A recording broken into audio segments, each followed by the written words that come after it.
Well, I was thinking about this, and I think the roles it plays are to soothe, to comfort, to support, and to define. Music is so intensely personal, and there's no right or wrong with anything that you like, but it defines you as a person. It's like a thumbprint, for who you are. It's not something that you make for anyone else either. It's uniquely for yourself. All I know is that I couldn't live without music, and it was from when I was a little kid. I just knew that it was something special, for me, and it's like water, got to have water to live, not that. There's something about music that just makes everything better. And again, when you're younger, you can give them kind of a pass, but at 20, I'm 21, so around 21, if I'm asking someone, oh, what kind of music are you into, and they go like, like whatever, and I'm like, I'll be acquaintances with you, but I don't think we could be like besties or anything. Right. It's almost like if you're having a bad time in your life or a great time in your life, you hear that right song that just pops up, that brings you back to memories of a kid, or brings you back to memories of meeting your wife or having your kids, and it just becomes, it's just like that song is speaking to me right now. I love that feeling. I would say, music in my life, or what music means to me, is it's a best friend, right?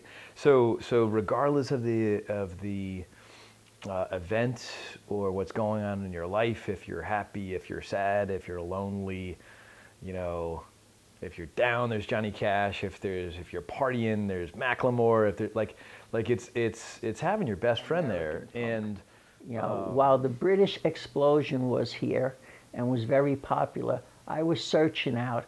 They had a group of albums put out by Lenny Kaye, who played with Patti Smith. Before then, he put out a group of albums called Pebbles, which were little rocks, like little rock and rolls. And these albums had great bands from around America playing songs that were pre-punk.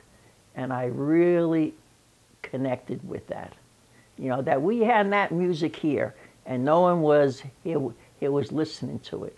Where England was sending everything over to us, and we were gobbling it up. So I was very happy to see that we had a scene here. And as far as the aggressive nature of the music, you're right, I'm a mellow person, but on a Friday night, I was able to grab the front row in CBGB's, and I just loved the vigor and the rawness of what was happening, because I was tired of seeing groups that played the same song sequence and the same guitar solo every time. And when you go to see a punk show, you don't know what's going to happen, because the crowd is part of the show. And for once, I was part of the show. I was the crowd. I was in the front row. I could hear myself on Wire's live album, My Whistle, at the end of every song. So I'm there. Maybe that was part of the excitement. Right back there again, So to me, music is a marker in time that that can help me remember, just my experiences in life. And to me, that's the most profound thing in the world too, because we get so chaotic, especially now, when we're older, and there's just so much stuff going on and so much distractions, and we have phones and chaos and whatnot. To be able to transport ourselves back to normal. Nothing makes me feel the way music does. I have other interests in this world. Like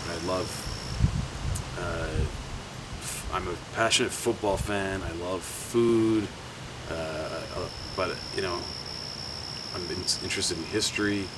But music is like the drug-like effects that it has in my brain. Like when I discover some piece of music that really connects to me, like it really hits me with serotonin or whatever, just the high I get is incredible. And there's no mood boost for me as a songwriter like coming up with a song that I think is good. Like I'm like, yes, I've got something here. That feeling is incredible. It can turn my entire week around.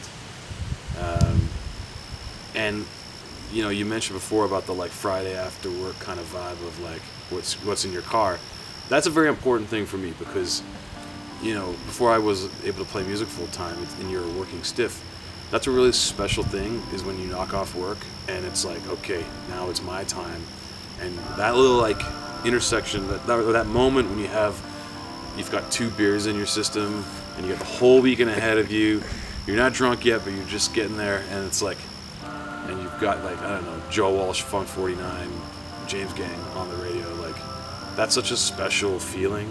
I think the Deep Dogs, we try to like encapsulate that into a lot of our music. We kind of want to be that for people. October 24th, 1979 would be the first Grateful Dead show at the Springfield Civic Center. And I honestly didn't know what to expect. I mean, so my group of friends in high school, you know, we listened to a lot of different music and we'd go to a lot of different concerts, and you know, the Grateful Dead was music that we listened to. But after going to that first show, I mean, it just spoke to me like nothing else and any other music had ever, you know, spoken to me before. And it kind of changed everything. And then it was just like, couldn't go see that enough. Couldn't get enough of that. Just wanted to, but for me, you know, more. When I find my crew of music people, it's defined by people who have actually experienced being alone. Completely, beautifully, devastatingly been alone. And those people find something in music that makes them reconnect with everything that was beautiful about when they were around other people and places and things that weren't just them. Whether it's in the dead of night, in the middle of winter, in Christmas, in Alaska, or in a gravel road in Minnesota, in the summer you get with your grandparents, or when you're absolutely, completely alone with no home, vagabond in the village in New York in 1997, and you realize that some dude with crazy ass, shit ass hair has defined all of rock and roll for all of time in the village, you know, 35 years earlier, and you have some connection with that dude in Dylan. That's music, man. And those people are music people. And they find each other over space and time and tequila and CBGBs and alone and together and all of it. And it really doesn't matter who their favorite band is. It's the fact that they have a favorite fucking band, and they found that band when they were alone, and it brought them back.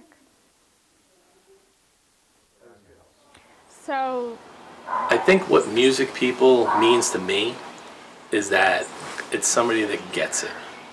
You know, there's many people that listen to music and just listen to music. There's other people that they have to listen to, you know, like I get up in the morning, I got to put on music. I get in my car, I listen to music. I go to work, I put on Spotify just to... I guess my answer is it ties things together for me. I feel like the way people think is a lot about emotions and a lot about vibrations, connectivity, things that are going on and looking for patterns. And to me, music is an ultimate expression of patterns in the way that you hear things and the way that you relate to things. And so, yeah, if somebody doesn't have that ability to reach inside themselves and feel the emotions with the beautiful patterns they're feeling, I'm probably not going to like them very much. So it's a lot of different things for me, but I always need to have it present. And I like to be surrounded by people that, you know, are into music as well. It's just, you know, my nature. And it's just, you know, that feeling that comes over you. You can have, you know, a terrible day, and all of a sudden, you know, music can change your whole mood, the whole way you feel, the whole way you look at things. I think that's a big part of, you know, how music affects your life. Now this gets pretty... The emotional change that music can do, what else can do that? You know, when you're down, you have this music. When you're up, you have this music. When you want to be happy, you have this music. You want to be sad, you have this music. I can't think of anything else. Music, people, music is everything. It's rhythm, it's energy, it's inspiration, it's motivation, it's hanging on to sorrow. It triggers everything. It's, for music people, they hear rhythm in everything. So that's why I love it. It's so intrinsic to our lives. What would we do without music? And the cool thing about music is that it basically transports you to that place, right? And then the first thing that felt different, which actually, funny enough, made its way to Iran, was Michael Jackson's Thriller. You know, so I saw that album, I saw the dance, I saw just like it was just an experience. You know, it was the first time that I thought of music as an experience, even though I didn't love the song, although it's infectious and like you can't listen to it and not be just kind of, you know, taken by it. But it was the first time I thought of music as like a art with an experience that had visual, it had... So I got on the bus back in '83. I was in freshman in college, went to my first Dead show in Atlanta, and was hooked on it. Started listening to them earlier than that, junior in high school. But just kept following them, saw them 55 times before Jerry died. And of course, through the iterations of the Dead and Further and Dead and Company, I've seen all those shows a bunch. Just the scene, the people. I'd never have seen a fight at a Grateful Dead concert. And the people are friendly, loving, cool, hip, understand what life's about, and they're there to have a good time, and it's all about the music. It really is. And they're just a phenomenal band that has such a culture that's following that will continue to live on after they're all long and gone. It's a huge part of my life. It's like a soundtrack. It's like whenever there's some type of an event or emotion, I feel like it's always tied to music in some way. There's always like music playing in the background or in your head, or just it's always on. I always have music on. If I'm at home, there's music on. But it kind of makes me laugh or smile, and maybe I can appreciate when we were younger, like literally making tapes, like pressing play and hitting record at the same time to like tape and tape. And it rules my day, and I think someone who spends a lot of time on the road or in the car or by themselves, for someone like that, someone like me, it really defines my day many times. You know, picking what I'm going to listen to in the morning, in the afternoon, when I go to bed. It's all day. Music is just it's always been a major part of my life, and I'm someone who weekly on Fridays when new music comes out, I'm trolling through the genres to see what came out that week. And I always thought at some point in my life that would kind of subside a little bit, but still to this day, it doesn't matter what it is. I'm always looking for new music, always looking for something different, for something to play. So it's a huge massive part of my life.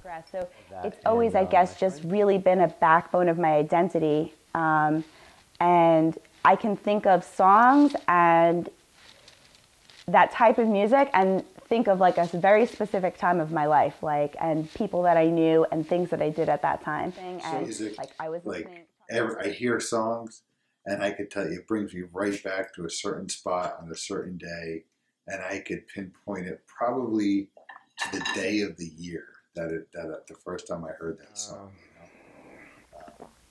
Yeah, it's sort of everything. It's always there, and even if it's not on, it's running through my head. And you know, artwork and photography is the same thing. You know, you just